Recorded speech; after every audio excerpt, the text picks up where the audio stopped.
Poppy SSC English second paper এই বইটি থেকে সাফিক্স প্রিফিক্সের প্র্যাকটিস পড়া হচ্ছে। তো এখানে 113 নম্বরে বলা হচ্ছে যে মানি ইজ ড্যাশ দেন হানি, মানে টাকা হলো হানি বা মধুর চেয়েও মিষ্টি। তাহলে মিষ্টির ইংরেজি কি? Sweeter than honey. And it is called the wheel of life, এবং টাকাকে বলা হয় জীবনের জ্বালানি। Though money is a must in our dash life, in our এখানে আছে ওয়ার্ল্ড, সেখান থেকে হবে ওয়ার্ল্ডলি লাইফ, যদিও এটি আমাদের যে পার্থিব জীবন সেখানে ব্যাপক প্রয়োজন। It can not dash all dash, it can not এখানে আছে শিওর, এখান থেকে হবে ইনশিওর, অর্থাৎ এটা নিশ্চিত করতে পারে না। ওয়াল হ্যাপি আছে, এখান থেকে বেরোবে হ্যাপিনেস, সকল সুখ টাকা আবার নিশ্চিত করতে পারে না, যদিও এটা ব্যাপক প্রয়োজন। তারপরে ড্যাশ লাইস ইন ড্যাশ, তাহলে এখানে আছে হ্যাপি, সেখান থেকে হবে হ্যাপিনেস, যে সুখ নিহিত থাকে কার ভিতরে? কন্টেন্টমেন্ট,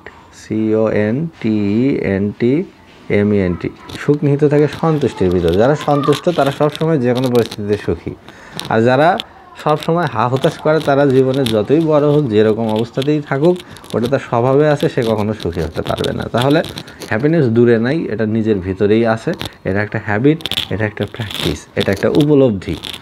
তারপরে dash plays an important role in this respect, তাহলে এখানে আছে মোরাল, এখান থেকে হবে morality plays an important role in this respect.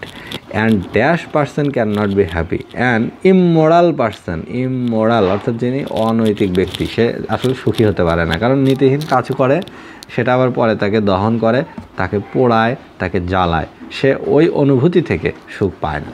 এই জন্য যারা মোরাল পার্সন, যাদের নীতি বিবেক এসব বেশি, তারা সবসময় সব কাজ ঠিক মতো করে, যেটা রাইট, যেটা প্রপার, যেটা কারেক্ট সেটা করে, এবং দিন শেষে তাদের ভিতরে সুখের অনুভূতি উপলব্ধ হয়।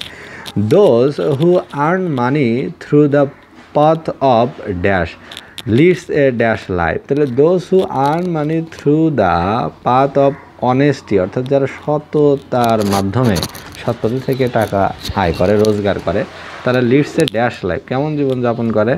কমফোর্টেবল, তারা একটা আরামদায়ক সুখী স্বচ্ছন্দ জীবনযাপন করে।